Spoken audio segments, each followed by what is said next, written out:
Dennis here. So you're probably wondering, Dennis, why are you on the floor? Well, it's because today we're going to talk about bass drums. So you probably, if you just got your kit, noticed if you looked inside it that there's nothing in your bass drum. But if you look at this bass drum, you'll notice there's a pillow inside.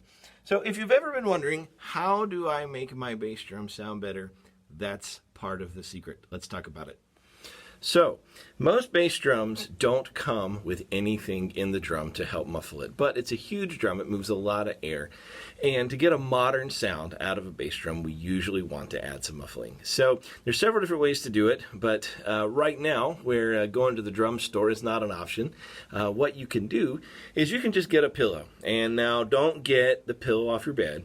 Don't get mom's best pillows, or don't get the pillows on the couch. You know, ask mom, hey, do you have an old pillow that we don't really want anymore? And if you don't have a pillow, sometimes you can also get an old blanket.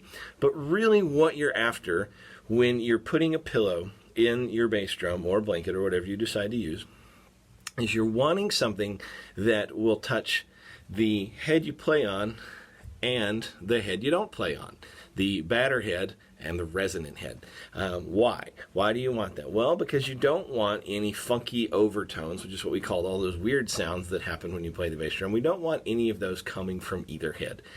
That's also usually the easiest way to do it, at least to start with. Now, there's, like with most things with drums, there's 100 theories as to the correct way to do it.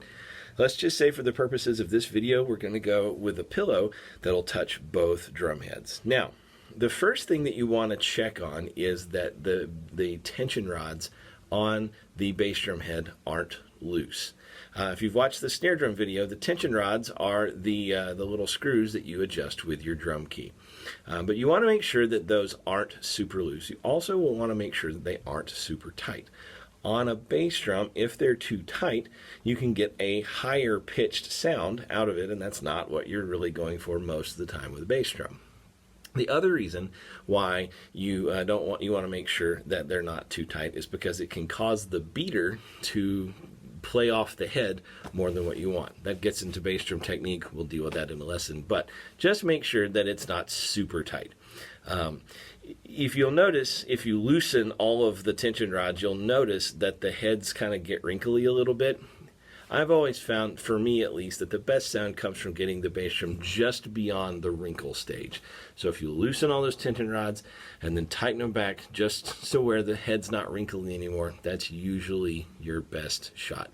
So the Roots bass drum that we use here in our lessons has just a standard bed pillow in it.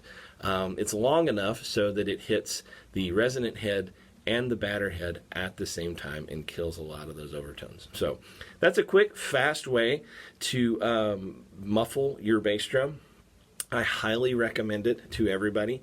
There are specialized pillows you can get just for this, so if mom does want her pillow back eventually, or you don't want the dog or the cat sleeping in your drum, then it might be a good idea to get one of those. Let me know if you decide you want to do that, and I can recommend what I use in my drums so that you can get that for your drum.